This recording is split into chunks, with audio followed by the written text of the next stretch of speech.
have Brother Jason Hensley with us to speak tonight on why I believe. All right. Thanks, Gabe. Hi, everybody. Howdy. Okay, so don't worry. You haven't heard this class before. So, don't worry. Okay, this is totally new, and the reason that it's new is because a lot of the information has just recently come out. Why did that go away? Oh, we were so ridiculous. That was interesting. So, basically, I'll go ahead and, while you guys are working on that, I'll give you all a little introduction here as to where this is going to go. So, my intention is to end right around 9-ish. That's the plan. Essentially, what we're going to be looking at is why I believe that prophecy is real. And I think that this is a really fun thing to talk about because it's one of those that, like, we can walk through prophecy and we can say, look, see how this was fulfilled, see how this was fulfilled. And sometimes in different settings that we can be in, we can have people that still try and poke holes in our arguments. And I would suggest to you that this argument that we're going to look at is very difficult to poke holes in. So I think this is a particularly fun one. So to give you a background, this is what I teach at university, so I have people argue with me about this. It's quite fun, actually, the argument part, I think. And I'll tell you, actually, just a couple weeks ago, I was talking to some of the students, and I presented this to them, and I said to them, so, like, how do you answer that, right? Is there a way to answer that other than the Bible being real, right? And they were kind of like, right? And you know, I think that's kind of where you have to go. So take a look at this and see what you think. This is what we're going to look at. First, we're going to talk about the story of the Dead Sea Scrolls. So, I'm assuming you guys have heard of the Dead Sea Scrolls before. Is that true? Yes? Does anybody feel like they know what they are? Kind of? Yes? Yeah? Okay, maybe like halfway? Okay, cool. So, that's great. Well, I'm going to introduce you to them in a very small little portion here. Maybe. We'll see.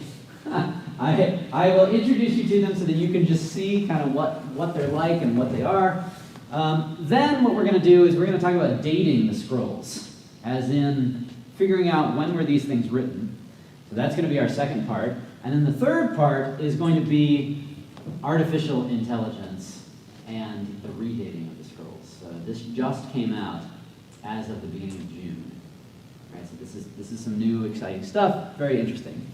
The main message for you, I always like to have a core message, and that is that Daniel was written before the events it describes. We know that for sure, and I mean, we've always believed that, right? But now, I would suggest to you, like, we have scientific proof that this is the case. So that's really pretty fun. Now, the thing to think about as we go through this is, why is it difficult to date the scrolls? Why is it hard to figure out when they were written? Okay, first, let's do the little introduction here. So, the scrolls were discovered how? Anybody remember the story? Yes?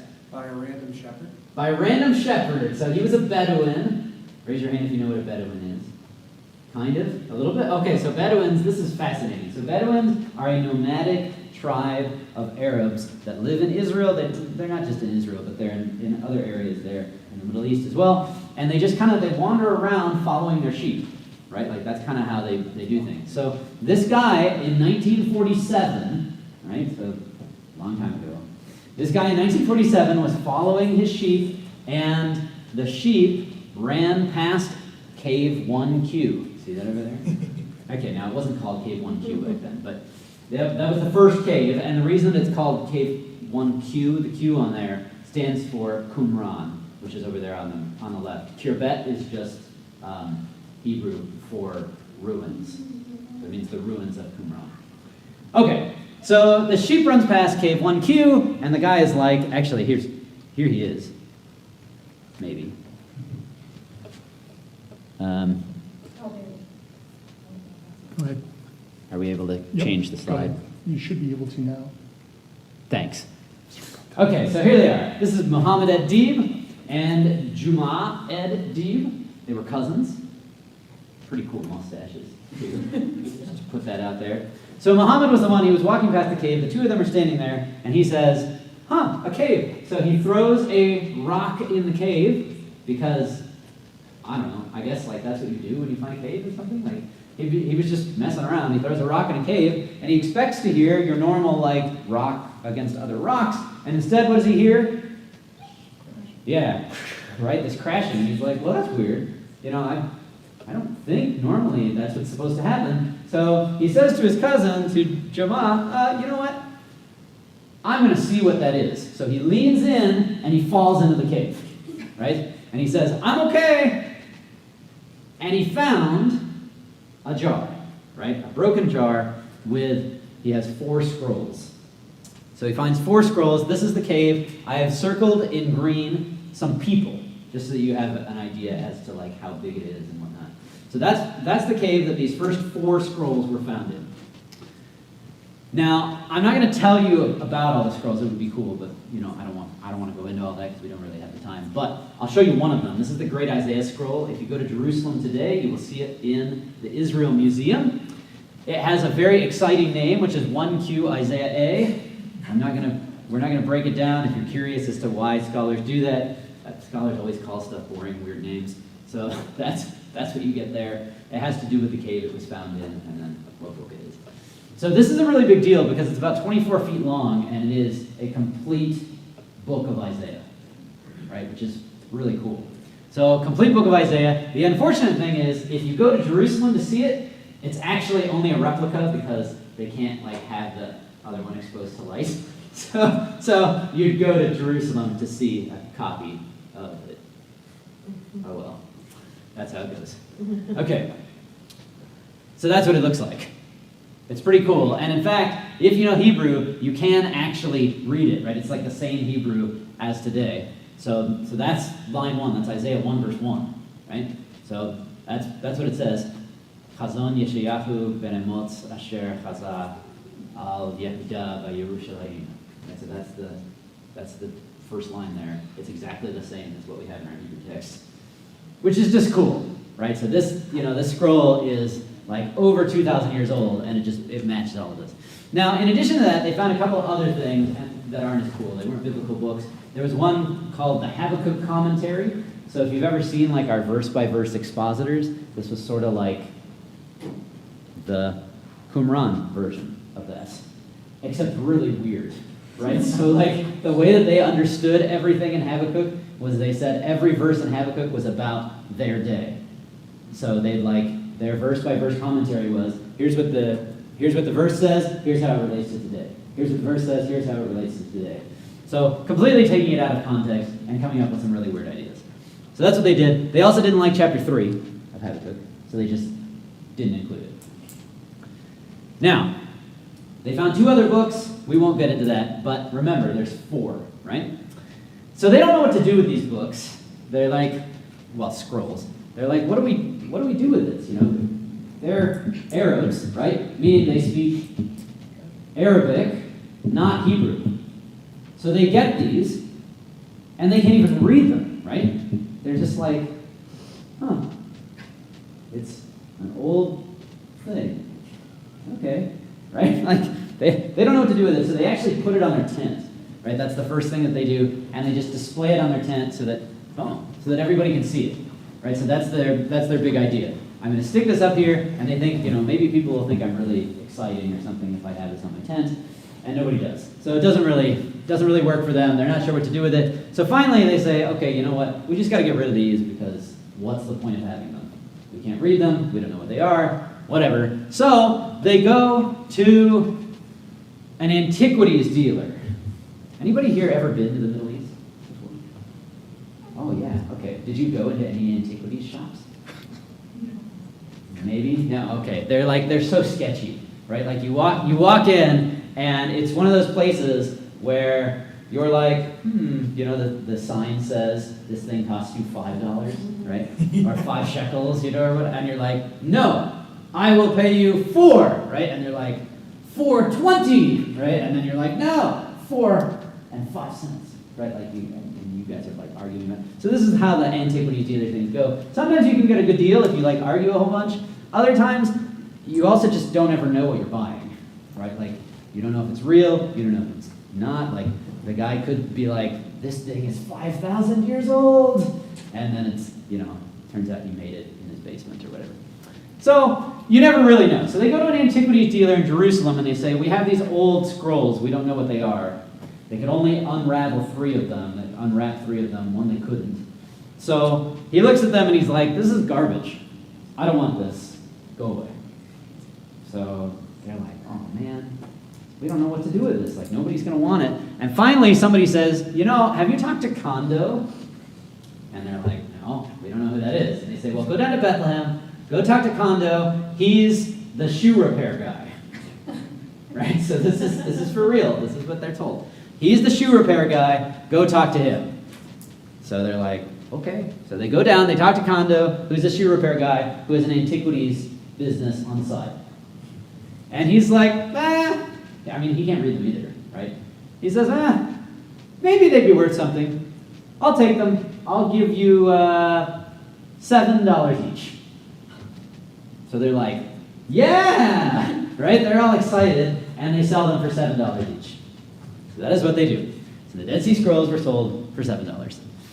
Okay, he then turns around, he sells them for slightly more. We don't know exactly what the price was, to this guy in the old city of Jerusalem. His name is Mar Samuel. Well, his full name is Athanasius Yeshu Samuel. But he goes by Mar Samuel at the monastery of St. Mark. Okay, so he buys those. In the meantime, the Bedouins go back to the cave and they're like, maybe there's more, right? Maybe we could get more $7. That would be exciting.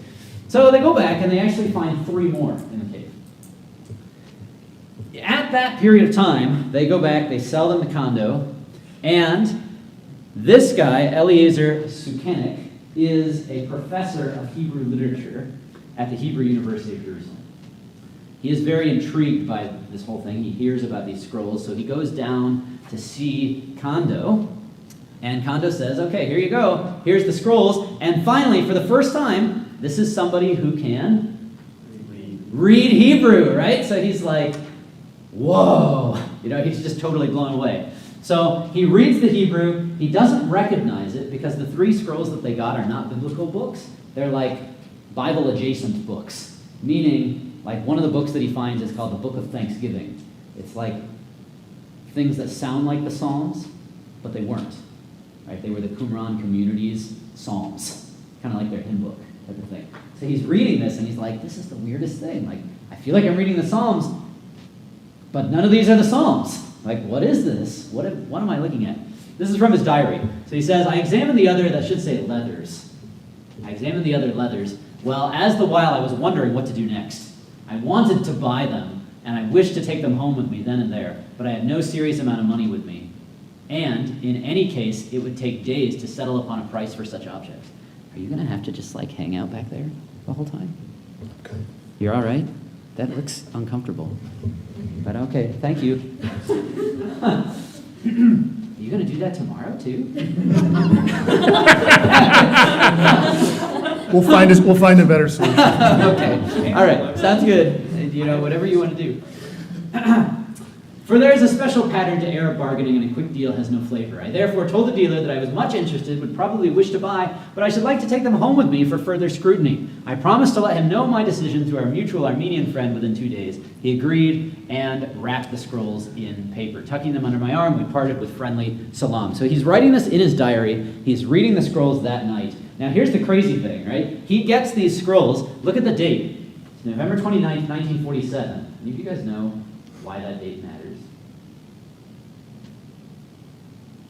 Very, very big deal that happened there. James? Is it close to the installment of Israel as a nation? Yes, it was the day. So November 29th, 1947 is the day of the UN vote. So what's crazy, just try and picture this, right? This guy here, Sukenik, is sitting in his house. He is listening to the radio of the UN voting whether or not to make Israel a nation while he's reading these scrolls, right? That's crazy. Okay, so that's all happening. He writes this 2 days later as he's trying to figure out how is he going to get money to buy these. And he says, I've read a little more of the leather, and I tremble as I think about them. This may be one of the greatest discoveries in the country, a discovery of which we could never have dreamt. So he starts to realize what a big deal this is. He's able to buy the 3. So he gets funding from the university, he buys the 3, and then he finds out about Mar Samuel, who has the 4. Now, this is a big deal because remember, out of all 7, how many biblical books have been found? Yeah, there's 1. So that's kind of crazy, right? He's like, whoa, a biblical book. Because he's been trying to figure out, what are these things? Okay, so he finds out about the ones that Mar Samuel has. He gets together. Now, at this point, a war has started. Right? It's January 1948, so it's very difficult to get anywhere. But he's able to figure out they're going to meet at the YMCA in Jerusalem. So he meets at the YMCA, and he takes a look, and he realizes this is the book of Isaiah, right? And he's like, whoa, I have to buy this, right? There is like no way that I can't buy this. So he's trying to figure out, what am I going to do? So first he writes to David Ben-Gurion, who, if you know about Israel's history, he was the first prime minister of Israel, and he really liked books. So he figures this is like his shoe-in. So he doesn't hear back from David Ben-Gurion because the country's in a war, right? Yes. And by the way, this is January. Israel becomes a nation officially in, anyone know? May. May 14th, 1948. So Israel becomes a nation officially at that point. So the challenge here is David Ben-Gurion, even though he loves books, is trying to not die, right? And, so is everybody else. And they're trying to, make sure that Israel actually becomes a nation and put together a government and all this stuff. So David Ben-Gurion can't really think about scrolls at this point. So he's like, why is he not responding to my letter? Right? So Sukenik's all upset. So he decides, you know what? There's only one thing to do, and that is, I'm going to sell my house to buy the scrolls. So he tries to sell his house to the bank in Jerusalem. And the bank says, sorry, we don't want a house that's in the middle of a war zone. Right. And he's like, how am I going to do this? So he's not sure. Finally, he gets a letter back from David Ben-Gurion that says, use however much money you need. Right? We're going to get these. This is important. Great idea. Let's buy these 4 scrolls so that they are ours. In the meantime, Mar Samuel is trying to figure out what they even are, because remember, he can't read Hebrew, right? So Sukenik's the only guy who knows. So Mar Samuel's trying to figure it out. So what he does is he goes to the Americans. So the Americans are there. This is John Trevor. He was the director of the American School of Oriental Research. He goes to the Americans and he's like, okay, I don't know what's going on. This Sukenik guy is like going crazy about buying these scrolls, and I don't even know why, because I think they're just old and I don't know why they're a big deal. But he's like talking about selling his house and like giving me this huge sum of cash, all this. Why does this guy even care that much? So John Trevor opens up the scroll and he's like, this is worth more than a house. He says, this is probably one of the greatest manuscript discoveries ever made in history. And Mar Samuel's like, you don't say. Interesting. Now, Sukenik tried to buy those 4, but because the Americans got involved and said, this is worth a lot, Sukenik is not able to. Right? No matter how much he offers, Mar Samuel's like, no, it's not enough. It's not enough. Sukenik then says, okay, fine.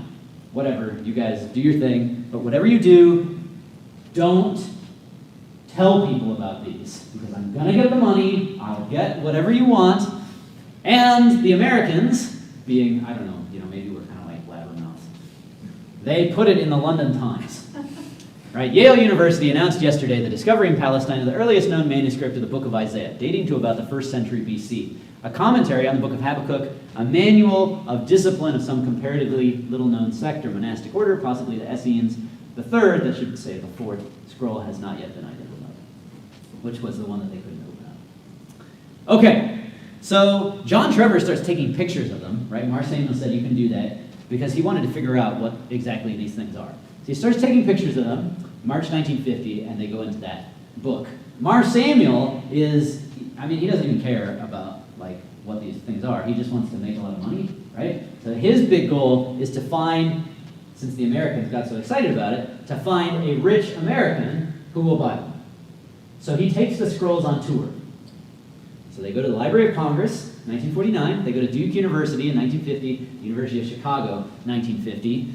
And whenever anybody asks about buying them, he says, oh, I'll sell it to you for the same price I was going to sell them to Sukanec, just $1 million. Now, by the way, just so that you're aware, $1 million in 1950 was significantly more money, right? We're talking like 50 million, like that sort of thing. So people are like, yeah, never mind, right? You know, we thought these were cool, but we don't want to spend $50 million on them. Sorry. So Mar Samuel can't sell them. In fact, he gets so desperate, he actually takes, this is 54 now, he actually takes out an ad in the Wall Street Journal. So listen to this. The 4 Dead Sea Scrolls, biblical manuscripts dating back to at least 200 BC are for sale. This would be, this is my favorite line, an ideal gift to an educational or religious institution by an individual or group. Can you imagine that? Like, somebody, you know, this rich dude, like, opens up his Christmas present and he's like, oh, a scroll! You know, like, what is this even talking about? Like, buy this for your friends or something. Like, it's crazy. So Mar Samuel is not able to sell them. Now, if you're wondering the end of the story, what ends up happening is Sukanec actually dies in the interim of this. And his son, whose name is Yigal Yadin, who became a very famous archaeologist in Jerusalem, Yigal Yadin says, you know what, I'm all about Middle Eastern bargaining. So he says, I'm going to make this happen. So he goes to Mar Samuel, and he starts doing the bargaining, and he bargains real hard. And Yadin drives him down to $250,000. And he buys them on behalf of the state of Israel and puts them in the shrine of the book in Jerusalem. So there you go. So that's the story. It's kind of crazy, the whole thing of like how, that's just the 7. There's actually 1,000 Dead Sea Scrolls now that have been found. And we're still finding them. Right? So that's a pretty astonishing sort of thing. Now, as far as why are they a big deal? Well, number one, they're just cool. Right? So that's the first thing. It's cool to like see these scrolls and to be able to look at that kind of stuff. But in addition to that, they help us understand when the biblical text was written, the reliability of our biblical text, all of that sort of thing. I would love to talk to you about that, but I'm not going to. Instead, I want to talk to you about dating the scrolls, because that's why these are such a big deal. So before the Dead Sea Scrolls were found, some of our oldest manuscripts dated to about 1000 AD. These scrolls are 1,000 years older, right? Now the question is, how did we figure that out? So that's what we're going to look at now. There's a science called paleography. Anyone heard of that before? Paleography? Yeah, we talked about it in the car. Yeah, so paleography. So what paleography is it's where you look at an inscription and you compare it to other inscriptions from a particular era that you already know. Like, oh, okay, this was written at this point in time. I know that because of like, you know, where it was found and in the particular rock strata, that sort of thing. And based off of that, you then say, okay, so if this one matches that other one, then this one is probably from the same time period. So this is the first thing that paleography was done to, interestingly. You'll notice this is actually Hebrew, but, well, I'm sorry, I don't know if you will notice this. It's Hebrew, but this is what's known as Paleo-Hebrew, right? So, as it turns out, Paleo-Hebrew was used up through the Babylonian captivity. So you're going to have to get out your biblical timeline here in your mind, your mental biblical timeline. So Babylonian captivity happened in 586 BC. And then, after that, they switched to what we would typically think of as Hebrew today, which is actually Aramaic characters. It's very interesting how that works. So that means then that if we find anything that's Paleo-Hebrew, then it's probably connected to that era pre-Babylonian captivity. Okay. So what's interesting about these scrolls is that there's a handful of Paleo-Hebrew Dead Sea Scrolls. So this is a Paleo-Leviticus. Right? So we can say, okay, so that one probably is one of the older ones, since it's written in this older script. Now, one of the other, this is just an interesting thing about the Dead Sea Scroll. You can see these two different scripts here. The one at the bottom, that's what we typically think of as Hebrew today. The one at the top, that's Paleo-Hebrew. This is the same word. Anybody know what word this is? Yes. Yahweh. Yeah, it's Yahweh. This is the name Yahweh. So written in Paleo-Hebrew and written in what traditional Hebrew block script today. Now, the reason that this is interesting for us to know about is because, I don't know if you've ever wondered, like, how do you pronounce the name of God? So, one of the things that will happen is people will go to rabbis or they'll go to Jews and ask, okay, how do you pronounce the name of God? And what's funny is, rabbis will fairly consistently say, we don't know. And the reason that they don't know is connected to the Dead Sea Scrolls. So here's the deal. So we can already see when we start looking at the Dead Sea Scrolls that the name Yahweh, or the name of God, was being obscured. So Yahweh's our best guess. That's probably what it is. The reason that it's hard to know is because we don't have any vowels there, so we don't know if it was like Yeveh or Yahweh, and then there's an argument over like the Vav there, should it be a wow? Anyway, that's all technical. We don't need to get into that. But the point is that when it comes to the Dead Sea Scrolls, right, like, take a look at this. This is Psalm 119. We have a Dead Sea Scroll copy of Psalm 119. When you look at the Dead Sea Scrolls, there's something interesting that happens. Check this out. This is what it would look like in our typical block script, right? I've underlined it for you. That's the word Yahweh. When we read the Dead Sea Scrolls of Psalm 119, look at what happens. There's a blue arrow there for you. Psalm 119 is all Hebrew block script. It's the later script. Right? So a whole bunch of the Dead Sea Scrolls do this. It's the later Hebrew block script, and yet when you get to the word Yahweh, it's done in Paleo-Hebrew. Because what probably happened with these ones is it was to prevent people from being able to read it. Right? Like they wouldn't know how to pronounce those letters.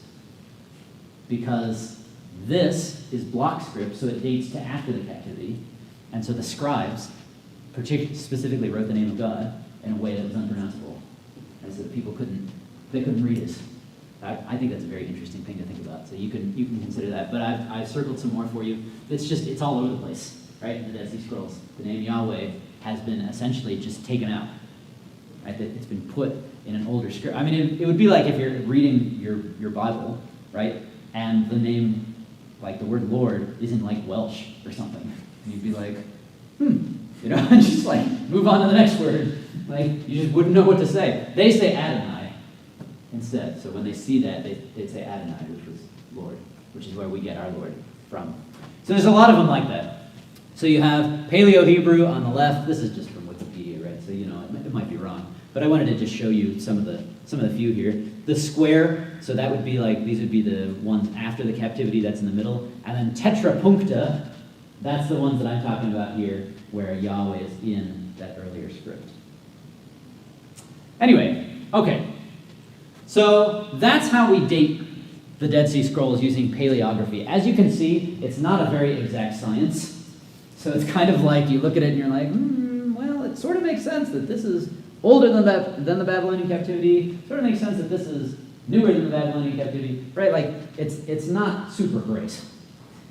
So, starting in the 1950s, we started being able to use carbon dating as well. The only problem, anybody know the problem with using carbon dating in manuscripts? It's a big issue. Yeah. It's not accurate enough. So that's one thing that, yes, I will talk about. So there's more than one problem. Yeah, so that's one of the problems. The other problem is if you're going to carbon date something, you have to, yes? You need a piece of it. You have to take a piece of it. And that's so terrible, right? To be like, all right, I'm just going to rip a piece off the scroll, and then I'll be able to date it, right? So that's a challenge. Now, some of the other things that we've run into is that carbon dating works off of the idea that the carbon being released by dead things is the same all of the time, that it has never changed over time. And the problem is that we also, like, you can see there from just before 1950. Hey guys, nice to see you. So just before 1950, when the US dropped the 2 atomic bombs, that changed the amount of carbon being released into the atmosphere, which is kind of crazy, and thus made it more difficult to figure out exactly what to do carbon dating. So this is the kind of thing. Basically, what we've realized is that we have to try and create these calibrations for carbon dating. So initially, carbon dating in the 1950s was very inaccurate, and we've been trying to calibrate it using things like bristlecone pines, like literally sitting there and counting the tree rings of these things, right? And then you carbon date the tree, right? And you're like, okay, so I got 1,500 tree rings. Oh yeah, that's about what this carbon dating was. Like, this is how they calibrate it. I mean, I feel like if I were doing that, I would ask myself what my life is about. But, you know, hey, maybe some people would really like that. Sorry if any of you guys wanted to do that. Okay, so this is a thing. Calibration curves are a big deal when it comes to this radiocarbon dating. I'm not going to get into that some more. Basically, now, as of 2021, so not now, but as of 2021, what you get is, when you take a look at it says int cal 20 age, see that? That's once you get the calibrated carbon dating. And then we want to jump over to the paleographic age. So we were running into problems here when it came to ancient scrolls.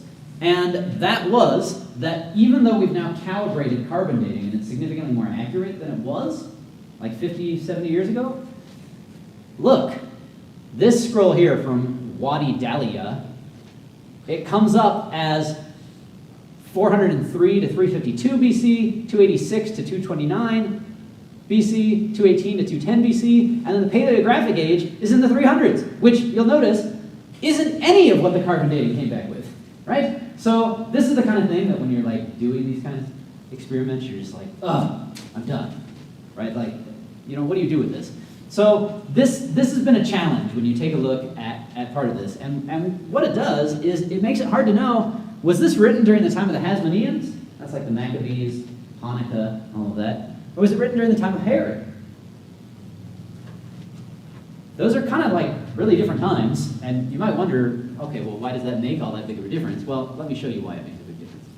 So for a long time, we weren't sure what the dating was. And so if you ask somebody, when were the Dead Sea Scrolls written? They'd be kind of like, maybe like 3rd century BC, maybe 2nd, maybe 1st. We don't really know. So like, we weren't very sure. Until, isn't that fun? Okay, anyway, until June. So here's where it got really interesting. Because our big problem was, do we trust the carbon dating or do we trust the paleography? Right? These two come up with different ideas and they don't go together. Well, as of June, we realized, you know what? Maybe part of the problem with paleography is the human element.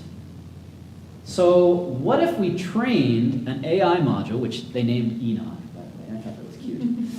Why don't we train an AI module here to do paleography for us and see what it comes up with? So, interestingly, as they were working on that, they also had a revelation. And that revelation was, when the Dead Sea Scrolls were first found, castor oil was poured all over them because it was believed that that would help preserve it. That completely throws off the carbon dating because it's castor oil from 1950, right? So like the reason that the dating was all over the place was because nobody was accounting for the fact that somebody dumped castor oil on these things. So they then said, okay, not only are we going to use the AI, but we're also now going to redate these using carbon dating. So this is what they did. This is the academic article that they published in June, if you're curious about it, dating ancient manuscripts using radiocarbon and AI-based writing style analysis. They did this, and they said all this long, boring stuff. Okay, basically what they come up with is that this is older than they thought it was. This. Here's their conclusion. So what you're looking at is the AI is the green, right? The original paleography is the pink. So check that out. See the difference? The radiocarbon is the blue. Now, what the numbers are on the bottom, that's the years. The negative numbers are BC, the positive numbers are AD. Okay? All the things on the left are scrolls, Dead Sea Scrolls. What do you notice is the trend here?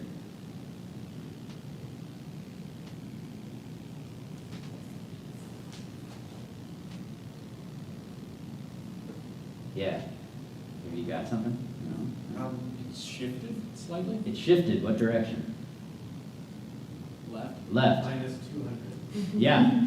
Meaning, now carbon dating and paleography are agreeing.